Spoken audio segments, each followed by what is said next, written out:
Почитувани граѓани, почитувани представници на медиумите. Пратениците на мнозинството во собраниска процедура го доставија предлог законот за измени и дополнување на Законот за работни односи, кој предвидува задолжително пензионирање на 64 години возраст и 15 години работен стаж. Со ова реализираме уште едно клучно ветување дадено пред граѓаните и отвораме нови можности за младите.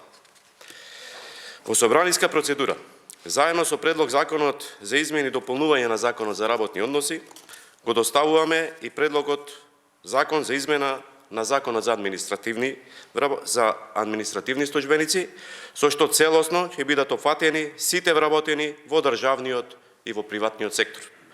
Со цел да се обезбеди одреден преоден период, сите оние кои што до 31. август 2020 година поднеле барање за продолжување на договорот за вработување, предвидуваме нивниот договор да важи до истекот на времето за кое е продолжен, односно до исполнување на рокот даден со претходното барање.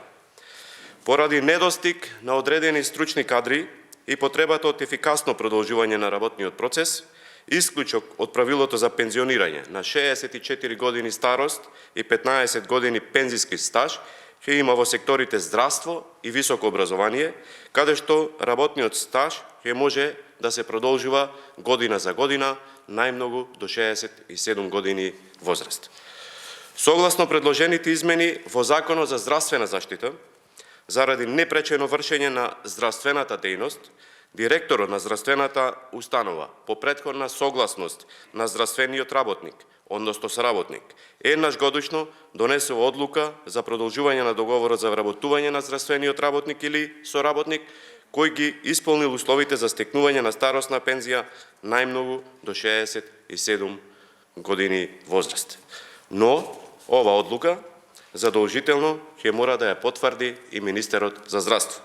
Во Законот за високо образование предвидуваме дека на лице избрано во наставно научно звање или наставно звање по негово барање и заради непречено вршење на дејноста на високообразовната установа, работодавачот еднаш годишно може да го продолжи договорот за вработување до завршување на учебната или академската година во која ги исполнува условите за стекнување на старосна пензија. Како одговорна партија, како одговорни граѓани, продолжуваме со вистинска грижа за граѓаните. Продолжуваме со создавање мерки и политики кои го напредуваат квалитетот на живот. Благодарам.